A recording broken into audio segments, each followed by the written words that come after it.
morning students, myself Moira from Springfields Public School. Yes students, we have discussed earlier one full-fledged question in which all the activities that we have discussed in the cash flow statement, operating, investing and financing. Now today I will discuss one question. I will send you this question also. This is question number 38, in which with the help of accounts you are going to make your cash flow statement. Now the very first step how to make account, this I will tell you whenever any additional information is given in the question. Additional information regarding the fixed assets just like building, plant, furniture, any asset, tangible assets. Then only we have to make the account. Or in case of liabilities, any provision for depreciation or for tax regarding these two. Whenever additional information is given, then only we have to make account. Now I am taking question number 38. In this question, we will start with a question with the cash flow from the operating activity.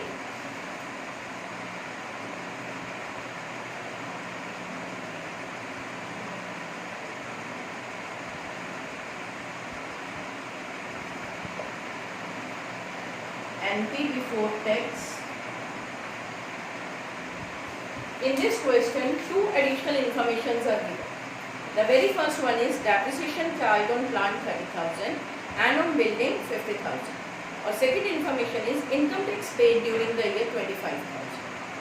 तो इसमें हमें plant की additional information depreciation given है, तो हमें पहले plant account बनाना पड़ेगा.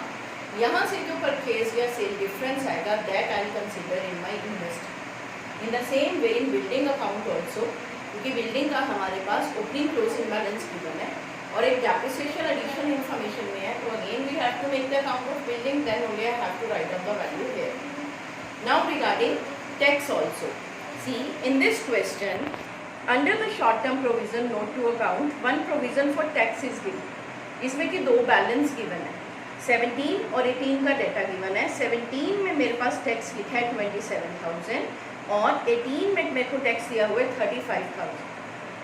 एक चीज़ बड़े ध्यान से समझिए, अगर मुझे नीचे एडिशनल इन्फॉर्मेशन टैक्स की ना गिवन हो, जो कि गिवन है income tax paid during the year 25,000 और सिर्फ दो वैल्यूज़ ही टैक्स की गिवन होती, तो जो करंट ईयर की वैल्यू है provision for tax that I will add back here in net profit before tax.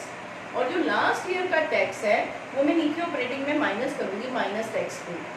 अगर सिर्फ दो टैक्स गिवन होते, यानी सिर्फ एडिशनल इन्फॉर्मेशन में 17 और 18 के डाटा में गिवन होता, तो करंट ईयर का 18 का टैक्स ऊपर ऐड होता और 17 का टैक्स नीचे ऑपरेटिंग एक्टिविटी में माइनस टैक्स पेड माइनस होता. मगर इस क्वेश्चन में हमें 3 टैक्स गिवन है, 2 हमें ओपनिंग और क्लोजिंग डाटा गिवन है और एक एडिशनल इन्फॉर्मेशन में भी टैक्स गिवन है. So first thing I have to make the account of provision for tax और यहाँ से मैं करंट ईयर की प्रोविज़न कैलकुलेट करूँगी. यानी सीधी अगर 3 टैक्स दिए हुए हैं तब हमें अकाउंट बनाना पड़ेगा. अब अकाउंट कैसे बनाना है? Provision for tax is your liability और लाइबिलिटीज़ में सबका ओपनिंग बैलेंस क्रेडिट साइड में लिखते हैं और एसेट्स में हम जब भी अकाउंट बनाएंगे ओपनिंग बैलेंस हमेशा डेबिट साइड लिखा जाता है. अब प्रोविज़न फॉर टैक्स में हमारे पास दो बैलेंस गिवन है 27,000 और 35,000. तो सबसे पहले ओपनिंग बैलेंस का मतलब है लास्ट ईयर बैलेंस. तो लास्ट ईयर बैलेंस मैंने इधर लिखा बाय बैलेंस ब्रॉट डाउन 27,000. उसके बाद मेरे पास 2 balance carried out, closing balance भी गिवन है दैट इज 35,000 और एक टैक्स मुझे नीचे गिवन है income tax paid during the year 25,000. तो इनकम टैक्स पेड की अगर हम जनरल एंट्री बनाएं तो बनी provision for tax debit to cash. Cash चला गया हमसे 25,000 का. This is the tax paid. मैं यहाँ पे लिख देती हूँ पेड, तो मैंने टैक्स पे कर दिया. टोटल करा 60,000. अब यहाँ पे जो डिफरेंस आया इसको मैं यहाँ पे लिखूंगी बाय करंट ईयर्स प्रोविजन. ये मेरे पास डिफरेंस करंट ईयर की प्रोविजन आ गई. अब इस प्रोविज़न को मैं टैक्स में एनपी बिफोर टैक्स में ऐड करके अपना क्वेश्चन स्टार्ट करूँगी. ठीक है, कई बार हमें क्वेश्चन में करंट ईयर की प्रोविज़न गिवन होती है तो डिफरेंस इधर आता है तो वो टैक्स पेड होता है, इस क्वेश्चन में टैक्स पेड गिवन था तो डिफरेंस इधर आया, तो ये मेरी करंट ईयर की प्रोविज़न आई। अब हमारा क्वेश्चन स्टार्ट होना है नेट प्रॉफिट से, और नेट प्रॉफिट हमें किस में गिवन होता है? रिजर्व एंड सरप्लस में। तो रिजर्व एंड सरप्लस के अंदर हमें डिफरेंस गिवन है 50,000 से, वैल्यू होगी 1,52,000। तो यानी मेरे पास इंक्रीज प्रॉफिट कितना दिया हुआ है? 1,02,000। दोनों का मैंने डिफरेंस निकाल लिया, प्लस 33,000 ये प्रोविज़न को मैंने टैक्स की ऐड करा, एनपी बिफोर टैक्स लेना है मैंने। ये मेरे पास टोटल वैल्यू आ गई 1,35,000 से मेरा क्वेश्चन स्टार्ट हो गया। आगे same step, plus non cash items.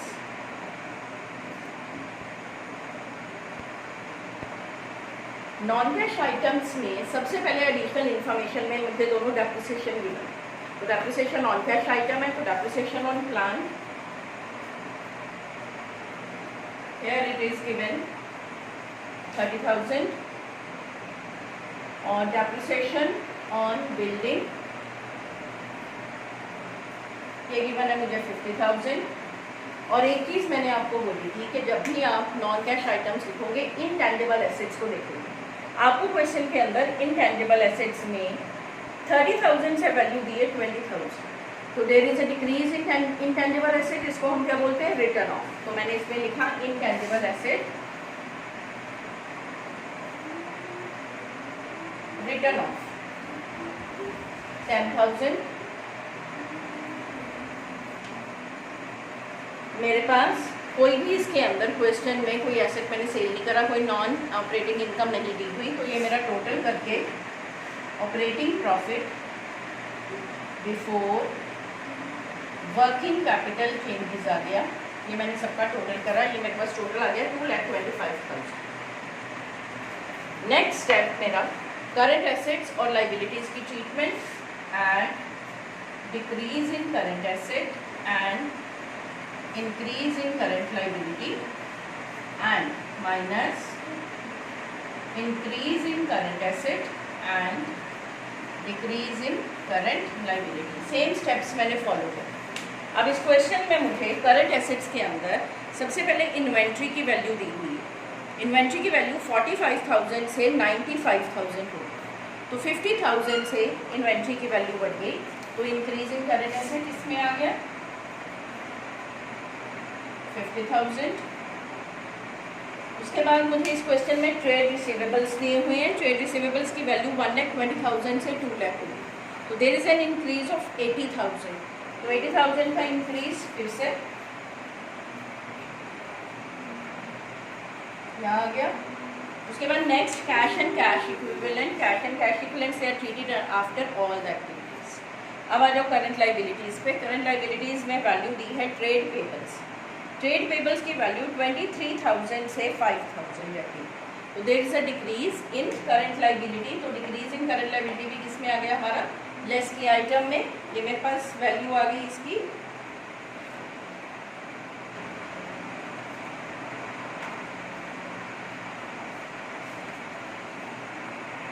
Trade payables 18,000, less करके ऐड वाली आइटम है मेरे पास कोई आइटम नहीं है। Net cash from operating activity 2,25,000 में से सारी माइनस की टर्म्स थी, लेस करके ये मेरे पास वैल्यू आ गई है 77,000।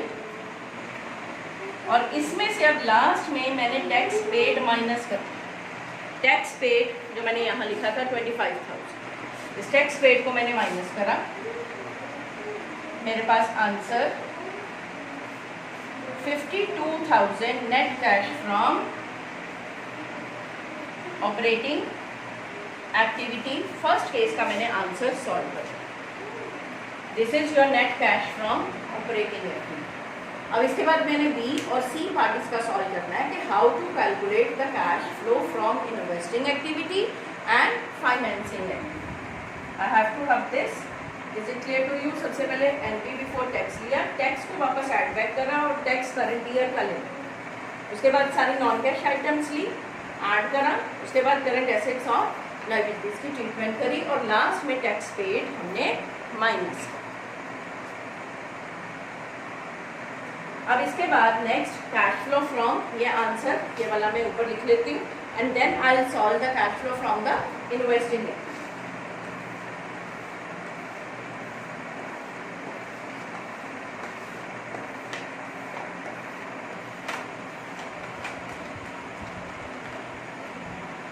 आंसर इसका आया था 52,000। अब सेकेंड पार्ट मेरा cash flow from investing activity. अब इन्वेस्टिंग एक्टिविटी में हम जब भी क्वेश्चन करेंगे तो हमारे पास जनरली हम किन चीज़ों को कंसीडर करते हैं, अपने सिर्फ टैंजिबल फिक्स्ड एसेट्स को लेते हैं। अब फिक्स्ड एसेट्स के अंदर देखो हमें नोट नंबर 1 दिया था और नोट नंबर 1 नहीं है, ये 3 है। 3 के अंदर मुझे 2 एसेट्स दिए हैं, बिल्डिंग और प्लान, और नीचे बिल्डिंग और प्लान की एडिशनल इन्फॉर्मेशन दी है। तो सबसे पहले अकाउंट बनाए। अब अकाउंट कैसे बनाना है, सबसे पहले प्लान का अकाउंट बना रही हूँ मैं। प्लान का देखो हमें 2 बैलेंसेस गिवन है, 40,000 से वैल्यू होगी 70,000, तो 40,000 इसका ओपनिंग बैलेंस हुआ। 2 balance brought down. Opening balance asset में हमेशा डेबिट साइड में आएगा, 40,000, और closing balance by balance carry down. Closing balance मुझे गिवन है 70,000। अब एक डेप्रिसिएशन गिवन है ऑन प्लांट। डेप्रिसिएशन की जर्नल एंट्री क्या बनती है, डेप्रिसिएशन टू प्लांट। अगर इसको लेडे पोस्टिंग करनी हो इसकी, तो प्लांट का अकाउंट क्या हो रहा है, क्रेडिट, तो एंट्री क्रेडिट साइड में जाएगी, ऑपोजिट नेम बाय डेप्रिसिएशन। आपको डेप्रिसिएशन गिवन है प्लांट के ऊपर 30,000, ये टोटल बन गया 1 लाख। यहाँ पे जो डिफरेंस आया ये मेरा आ गया 2 बैंक लिखेंगे वर्ड, ब्रैकेट में लिखोगे परचेज। ये मैंने और प्लान परचेज कर लिया, कितने का, 60,000। ये मेरी बैलेंसिंग फिगर है 60,000। अब यहाँ पे जब मैंने इन्वेस्टिंग लिखना है तो मैंने डिफरेंस नहीं लेना इन दोनों का। ये जो बैंक की परचेज की value I consider here, purchase of plan 60,000। Purchase में आउटफ्लो है तो it means it will be shown in credit. Same building का अकाउंट बनाया, बिल्डिंग में भी opening closing balance, 2 balance brought down, 1 lakh, और closing balance by balance carry down, its value is given 80,000। Building के ऊपर डेप्रिसिएशन गिवन है, by depreciation 50,000, 130, और यहाँ पे जो डिफरेंस मेरे पास आया 2 बैंक परचेज 30,000 का डिफरेंस आ गया, यानी परचेज ऑफ बिल्डिंग 30,000। अगर ये एडिशनल इन्फॉर्मेशन ना गिवन हो फिर हम दोनों एसेट्स का डिफरेंस लिख देते। अगर वैल्यू बढ़ रही है तो इट मीन्स परचेज कम हो रही है, तो यहाँ पर क्योंकि एडिशनल इन्फॉर्मेशन थी we have to make the account, और जो फिगर यहाँ पे आएगी this will be shown in the cash flow from the investing activity. ये मेरा टोटल यहाँ पे नेगेटिव फिगर आ गई 90,000। उसके बाद सी पार्ट,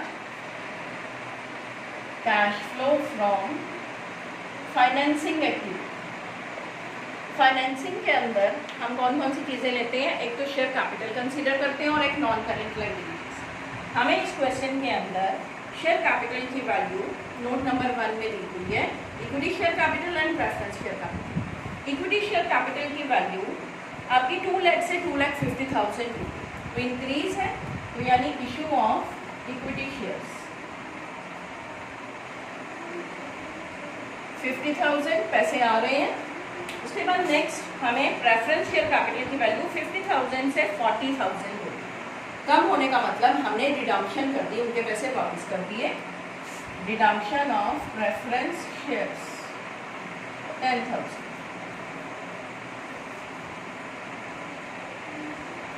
मेरे पास answer 40,000 net cash from financing activity.